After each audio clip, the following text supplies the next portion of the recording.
Hi everyone, welcome back.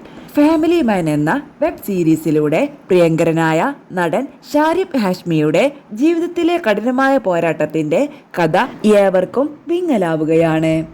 തന്റെ കരിയറിലെ ഏറ്റവും വലിയ വിജയങ്ങൾ നേടിയെടുക്കുമ്പോഴും ഷാരിഫ് സ്വന്തം കുടുംബത്തിൽ നേരിട്ട് കൊണ്ടിരിക്കുന്നത് കടുത്ത പ്രതിസന്ധികളായിരുന്നു. 2018 ഷാരിഫിന്റെ ഭാര്യ നെസ്രിന് ആദ്യമായി ഓറൽ ക്യാൻസർ സ്ഥിരീകരിക്കുന്നത്.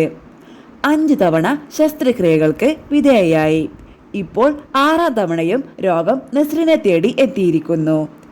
ശസ്ത്രക്രിയകൾ മൂലം മുഖച്ഛായ തന്നെ മാറിയിട്ടും തന്നെ കൈവിടാതെ കൂടെ നിന്ന ഷാരിഫിനെ കുറിച്ച് നെസ്രിൻ വികാരധീനയായി സംസാരിച്ചു. ഷൂട്ടിംഗ് തിരക്കുകൾക്കിടയിലും താൻ ആശുപത്രിയിലാകുമ്പോഴുമെല്ലാം ബാഗും തൂക്കി ഷാരിഫ് ആശുപത്രിയിൽ കൂട്ടിരിക്കാൻ എത്താറുണ്ടായിരുന്നു.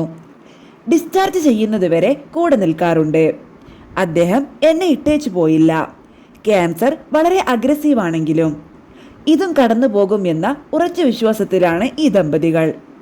നെസ്രിൻ എത്രയും വേഗം പൂർണ്ണ ആരോഗ്യവതിയായി തിരിച്ചു വരട്ടെ എന്ന് നമുക്ക് പ്രാർത്ഥിക്കാം.